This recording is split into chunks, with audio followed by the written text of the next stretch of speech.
Ազգային ժողովի հարգելի փոխնախագահ, հարգելի պատգամավորներ, ներկայացնում եմ զինվորական ծառայության եւ զինծառայողի կարգավիճակի մասին Հայաստանի Հանրապետության օրենքում լրացումներ կատարելու մասին օրենքի նախագիծը երկրորդ ընթերցմամբ, առաջինից երկրորդ ընթերցման ժամանակահատվածում ստացվել են որոշ առաջարկներ կառավարության գործընկերների կողմից, որոնք հիմնականում խմբագրական բնույթի են եւ ուղղված են եղել նրան, որպեսզի մենք ավելի հստակեցնենք առաջարկվող կարգավորումները եւ ձևակերպումները սահմանենք այնպիսին, որպեսզի դրանք նաև միանշանակ մեկնաբանություն ստանան։ Իհարկե նաև ունենք պայմանավորվածություն ենթաօրենսդրական ակտի մշակման ընթացքում հստակեցնել ընթացակարգերը եւ այս մասով նաև աշխատանքը նախատեսում ենք շարունակել այդ թվում ազգային ժողովի գործընկերների հետ, որովհետեւ հիշեցնեմ, որ խոսում ենք մի շատ կարևոր նախագծի մասին, որի նպատակն է շարունակել կառավարության ջանքերը մարդկային կապիտալի զարգացման ուղղությամբ եւ մասնավորապես աշխարհի top 50 համալսարաններում այս պահին ուսումնառող եւ ապագայում ուսումնառելիք ուսանողներին տալ հնարավորություն ուսումնառության ավարտից հետո համապատասխան կրթական աստիճանը ավարտելով վերադառնալ Հայաստան, առնվազն 3 տարի աշխատել կառավարության սահմանած կարգով եւ կառավարության սահմանած ոլորտներում եւ դրանից հետո ստանալ հնարավորություն նաեւ ազատվել զինծառայությունից եւ այս նախագծի նպատակն է, որպեսզի մենք մեր երկրի զարգացման օրակարգում ընդգրկենք այն ներուժը, որը արդեն իսկ ձևավորված է, իսկ այդ համալսարաններում ուսումնառությունը տալիս է գիտելիքի եւ հմտությունների մի պաշար, որը վստահաբար կարող է ծառայել մեր երկրի զարգացման օրակարգին եւ կարծում ենք, որ այսպիսով ավելի նպատակային ու թիրախային դարձնելով շրջանավարտների ներգրավումը մեր երկրի տարբեր ոլորտներում հնարավորություն կտա նաև առավելագույնը քաղել ձեռքբերված գիտելիքների եւ հմտությունների պաշարից եւ դրանք վերածել իրական արդյունքի եւ մեր երկրի զարգացման իրական առաջընթացի։ Եվ կարծում եմ, որ սրան սպասում են հազարավոր ծնողներ, ընտանիքի անդամներ, արդեն իսկ սովորող ուսանողներ եւ հենց այս պատճառով է նաեւ, որ մենք ենթաօրենսդրական ակտի մշակման համար դրել ենք առավելագույն կարճ ժամանակահատված, օրենքի ընդունումից հետո նախատեսում ենք, որ երկամսյա ժամանակը պիտի բավարար լինի, որպեսզի նաև կառավարության համապատասխան որոշումը ընդունվի եւ այս օրենքը այսպիսով կարողանա ուժի մեջ մտնել եւ գործել, այս պահին էլ իրենց ուսումնառությունը շարունակող եւ ավարտել պատրաստվող ուսանողների համար եւ հաշվի առնելով այս ուրեմն քննարկման թե շրջանակը եւ թե արդեն իսկ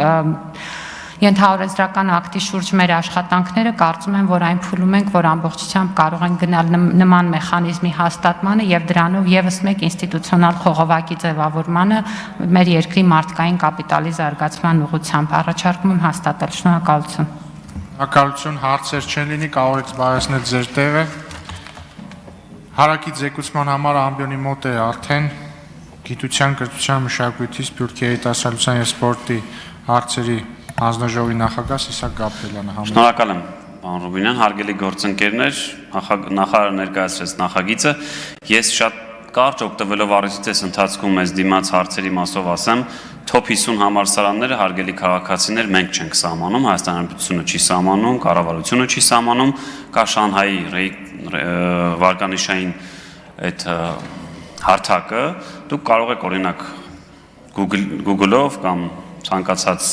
ChatGPT-ին օրինակ հարցնել եւ կտեսնեք, թե որոնք են այդ աշխարհի top 50 համալսարանները, որպես կանոն այդ առաջին 30-40-ը չեն փոխվում, հիմնականում նույնն են մնում։ Երկրորդ հարցը, արդյոք այս զորակոչին դա կվերաբերվի թե ոչ, ինչպես նախարարը նշեց, մենք ամեն ինչ անում ենք, որ այո, ենթաօրենսդրական ակտերը նույնպես մինչև ամառային զորակոչը վերաբերելի լինեն, բայց մի կարևոր նկատառում top 50 համալսարաններ ընդունվելու դեպքում դուք միևնույն է տարկետում ստանում եք, արդեն կա այդ կարգը, այսինքն դուք կստանաք տարկետում եւ հնարավորություն կունենաք ձեր ուսումը ստանալ top 50 համալսարաններում եւ մինչեւ դա էլ, մինչեւ ձեր ուսումնառության ավարտը արդեն վստահաբար այս ենթաօրենսդրական ակտերն կլինեն եւ ձեր ուսումնառության ավարտից հետո կկարողանաք օգտվել այս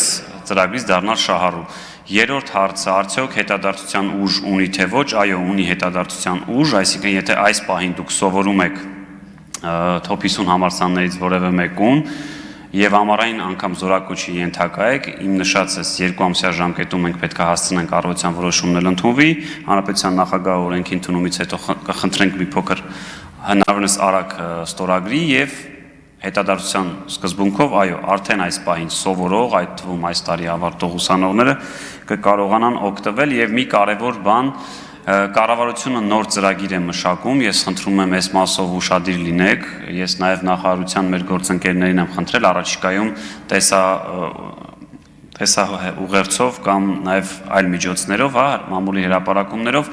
տեղեկացնի, որ նաև կառավարությունը աջակցելու է top 50 համալսարաններ ընդունված ուսանողներին ուսման վարձի տեսքով, ինչքանով որ ես տեղյակ եմ, այս պահին քննարկվում է տարեկան մինչև 10 միլիոն դրամ գումարի չափով, պայմանները այս պահին ժամանակը քիչ չասեմ, որպեսզի սխալ չլինեմ, առաջիկայում մենք կհրապարակենք, բայց կարծում եմ դա բավականին մեծ գումար է, որոշ դեպքերում